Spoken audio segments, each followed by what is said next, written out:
Hello guys, our next topic is oncology. सबसे पहले हम पढ़ेंगे सॉफ्ट टिश्यू सार्कोमा। इसमें मोस्ट कॉमन होता है लाइपोसार्कोमा फॉलोड बाय लियोमायोसार्कोमा। इसमें मोस्ट कॉमन इन चिल्ड्रन होता है rhabdomyosarcoma. Most common retroperitoneal tumour होता है liposarcoma. Most common soft tissue sarcoma in extremity होता है मैलिग्नेंट फाइब्रस हिस्टोसाइटोमा। इसमें most common soft tissue tumour extremity में मोर कॉमन होता है लोअर एक्सट्रीमिटी में as compare to upper extremity, उसके बाद ट्रंक में, उसके बाद रेट्रोपेरिटोनियम में, उसके बाद हेड एंड नेक में। Most common route of spread haematogenous होता है। Most common site of metastasis lungs होता है। सार्कोमा विथ लिम्फेटिक स्प्रेड का मतलब क्या होगा? लिम्फेटिक स्प्रेड मतलब उसमें लिम्फ नोड मेटास्टेसिस होगा और लिम्फ नोड डाइसेक्शन करना पड़ेगा। इसके लिए आपका निमोनिक है मार्सिस। इसमें कॉमन है मैलिग्नेंट फाइब्रस हिस्टियोसाइटोमा, उसके बाद एंजियोसार्कोमा, उसके बाद रैप्डोमायोसार्कोमा, उसके बाद क्लियर सेल सार्कोमा, उसके बाद एपिथेलियल सार्कोमा, उसके बाद साइनोवियल सार्कोमा।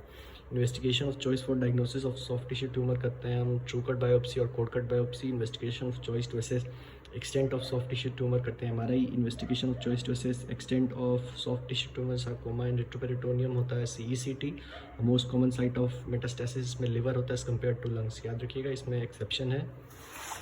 नेक्स्ट टॉपिक है हमारा मोस्ट इंपॉर्टेंट प्रोग्नोस्टिक फैक्टर क्या है इसके लिए? स्टेजिंग है, वो है TNM staging. Exception Wilms tumour में हम हिस्टोलॉजी करते हैं, हिस्टोसाइटोलॉजिकल एग्जामिनेशन करते हैं और सॉफ्ट टिश्यू ट्यूमर में ट्यूमर ग्रेडिंग करते हैं। Most important prognostic factor in soft tissue sarcoma उसका ग्रेड होता है ट्यूमर का। Most important predictor of metastasis उसका ग्रेड होता है। Most common cause of death in soft tissue sarcoma metastasis होता है। आइए अब डिटेल से पढ़ेंगे। Soft tissue sarcoma most common type liposarcoma होता है followed by leiomyosarcoma. Most common type of soft tissue sarcoma in extremities होता है मैलिग्नेंट फाइब्रस हिस्टियोसाइटोमा। इन रेट्रोपेरिटोनियम में लाइपोसार्कोमा होता है और विसरा में जीआईएसटी होता है यानी गैस्ट्रोइंटेस्टिनल स्ट्रोमल ट्यूमर। इसका पैथोलॉजी के लिए सबसे पहले सॉफ्ट टिश्यू सार्कोमा ये ग्रो करता है अलॉन्ग फेशियल पेन। इसमें कंप्रेशन होता है सराउंडिंग टिश्यू का जिसमें सूडो कैप्सूल का फॉर्मेशन होता है। Clinical behaviour of soft tissue sarcoma depend करता है उसकी लोकेशन पे, एनाटॉमिकल लोकेशन और डेप्थ पे, ग्रेड पे और उसके साइज पे। इसका clinical feature most common symptom होता है painless mass. Size and presentation depend करता है उसके लोकेशन पे। डिस्टल एक्सट्रीमिटीज़ में स्मॉलर ट्यूमर होगा जबकि प्रॉक्सिमल और रेट्रोपेरिटोनियल में ये लार्जर ट्यूमर होगा जो लार्ज पेनलेस मास होगा। Most common route of spread haematogenous होगा। Most common site of metastasis lungs होगा।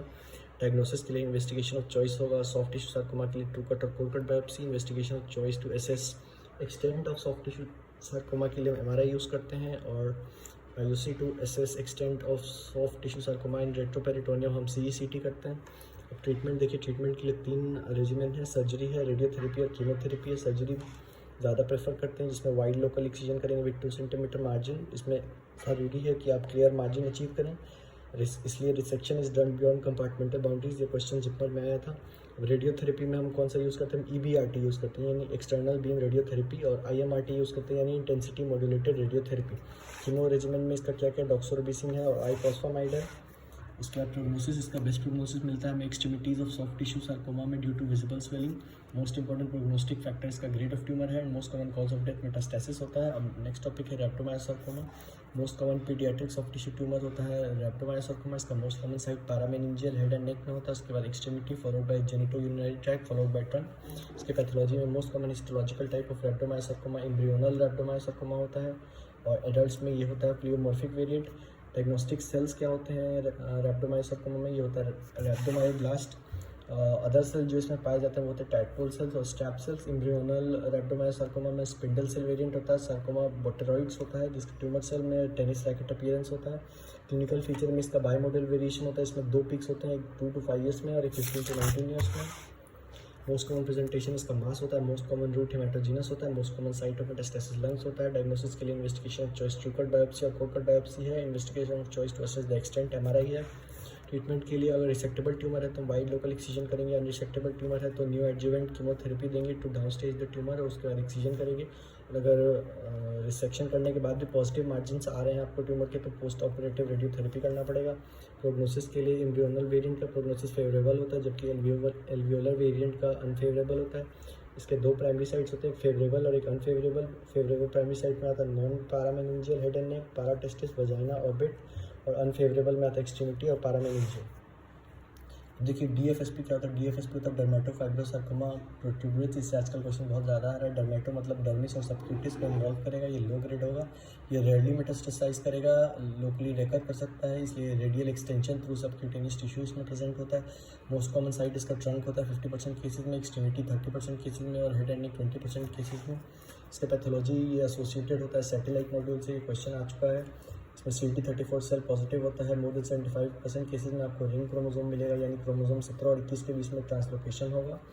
ट्यूमर में अनप्रेडिक्टेबल रेडियल एक्सटेंशन होता है, फिंगर लाइक प्रोजेक्शन होता है, permeate through large distance from tumour. ये ट्यूमर से बहुत ज़्यादा दूर तक फैलता है ऐसे फिंगर लाइक प्रोजेक्शन की वजह से, इसलिए इसमें रेकरेंस होता है लोकली। फर्स्ट लाइन एजेंट क्या है? ट्रीटमेंट के लिए wide local excision with 2 to 4 centimetre circumferential margin लेंगे। ये क्वेश्चन आया था, सर्कमफेरेंशियल मार्जिन लेते हैं। इसमें रिमूवल ऑफ अंडरलाइंग फैशिया भी करते हैं साथ में। First line agent for advance and unresectable DFSP के लिए हम इमेटिनिब यूज़ करते हैं, और इमेटिनिब और ड्रग ऑफ चॉइस होता है gastrointestinal stromal tumour and chronic myeloid leukaemia में। नेक्स्ट टॉपिक है ट्यूमर लाइसिस सिंड्रोम। ये कॉज होता है, कैसे होता है? Cause by lysis of tumour cells, destruction of rapidly proliferating neoplastic cells, most commonly associated with treatment of high grade lymphoma और chronic leukaemia, acute lymphocytic leukaemia and Burkitt's lymphoma. इसमें rapid turnover of nucleic acid होता है। इसमें हाइपोजेंथीन से जेंथीन बन जाता है, जेंथीन से यूरिक एसिड बनता है, जिस वजह से हाइपर यूरिसीमिया होता है। उसको कंट्रोल करने के लिए हम एलोप्यूरिनॉल देते हैं। इसमें इंट्रासेलुलर पोटेशियम के रिलीज़ के कारण हाइपर कैलीमिया हो जाता है, इंटरसेलुलर फॉस्फेट के रिलीज़ के कारण हाइपर फॉस्फेटीमिया हो जाता है। और फॉस्फेट इंक्रीज़ करेगा वो तो कैल्शियम से बाइंड करेगा, तो कैल्शियम का अमाउंट सेल में कम हो जाएगा, जिस वजह से हाइपोकैल्सीमिया होगा। कार्सिनोमा फॉस्फेट की वजह से रीनल ट्यूब्यूल्स पे हो जाएगा, रीनल फेलियर हो जाएगा, डिरेंज ऑक्सीडेटिव मेटाबॉलिज्म हो जाएगा, लैक्टिक एसिडोसिस होगा। सोडियम बाइकार्बोनेट की वजह से मैनेजमेंट के लिए हम एडिक्वेट हाइड्रेशन देंगे, sodium bicarbonate for lactic acidosis देंगे, एलोप्यूरिनॉल देंगे जो कि हाइपर यूरिसीमिया को कंट्रोल करेगा, और रेस्ब्यूरिकेस ड्रग देंगे जो कि रिकॉम्बिनेंट यूरेट ऑक्सीडेज ड्रग है। ये एक्स विवो एंजाइमेटिक डिग्रेडेशन करता है यूरिक एसिड का, साथ में हीमोडायलिसिस करना होगा रीनल फेलियर में। हाइपरकैल्सीमिया ऑफ प्रेगनेंसी के लिए main factors increase in release of calcium from bone, increase absorption of calcium from DCT। Most common cause है इंक्रीज इन PTHRP यानी parathyroid hormone related peptide. Main stay of treatment इसके लिए rehydration करेंगे normal saline से, और diuresis करेंगे furosemide से। अब drugs use to lowers calcium levels, इसके लिए हम यूज़ करते हैं बिसफॉस्फोनेट, जोलिंड्रोनेट और zoledronic acid, calcitonin, plicamycin, mithramycin, gallium nitrate और ग्लूकोकॉर्टिकोस्टेरॉइड्स यूज़ करते हैं। अब टिफिलिस क्या होता है? टिफिलिस का दूसरा नाम है neutropenic colitis, necrotising colitis, ileocaecal syndrome and caecitis. Chemo cytotoxic drugs होते हैं, इम्यूनोसप्रेसिव इफेक्ट शो करेंगे, जिसमें न्यूट्रोपीनिया कॉमन होगा। मोस्ट कॉमन इन चिल्ड्रन होता है एक्यूट लिम्फोसाइटिक ल्यूकीमिया और एक्यूट माइलॉइड ल्यूकीमिया। इसका क्लिनिकल फीचर में पेन और टेंडरनेस होगा जो कि राइट लोअर क्वाड्रेंट में होगा, साथ में फीवर, डायरिया होगा, ब्लडी डायरिया होगा। डायग्नोसिस के लिए थिकल सिकल वॉल में USG करते हैं यानी अल्ट्रासोनोग्राफ, और CECT।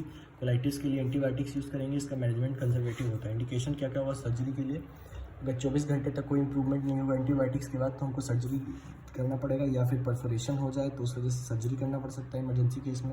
Superior vena cava syndrome क्या होता है? इसमें क्लिनिकल मैनिफेस्टेशन होता है कॉज ऑफ सुपीरियर वीना केवा obstruction. Clinical manifestation is the cause of superior vena केवा ऑब्स्ट्रक्शन। सुपीरियर वीना केवा ऑब्स्ट्रक्शन में वीनस रिटर्न डिक्रीज हो जाएगा हेड एंड नेक में और अपर एक्सट्रीमिटी में। मोस्ट कॉमन कॉजेज का कार्सिनोमा लंग होता है, small cell lung cancer, and most common cause of superior vena cava syndrome in young adults होता है मैलिग्नेंट लिम्फोमा। तो क्लिनिकल फीचर्स होता है swelling around head and neck, mainly eyes, nasal stiffness, swelling of tongue, headache and dizziness and syncopal।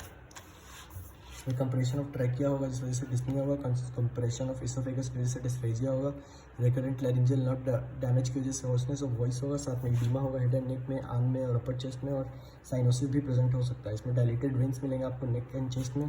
Diagnosis के लिए investigation of choice CECT है, और x-ray करेंगे widening of mediastinum right side के लिए। मैनेजमेंट लाइफ थ्रेटनिंग सिचुएशन में tracheal obstruction present होगा, emergency surgery करेंगे टू रिलीव ऑब्स्ट्रक्शन। साथ ही ट्रीटमेंट के लिए डिपेंड्स ऑन ट्रीटमेंट इसका डिपेंड करता है अंडरलाइन कॉज पे। रेडियोथेरेपी देंगे अगर non small cell lung cancer होगा या मेटास्टेटिक सॉलिड ट्यूमर होगा। कीमोथेरेपी देंगे अगर स्मॉल सेल लंग कैंसर और लिम्फोमा होगा, और सर्जरी देंगे रेस्ट ऑफ द केसेस में।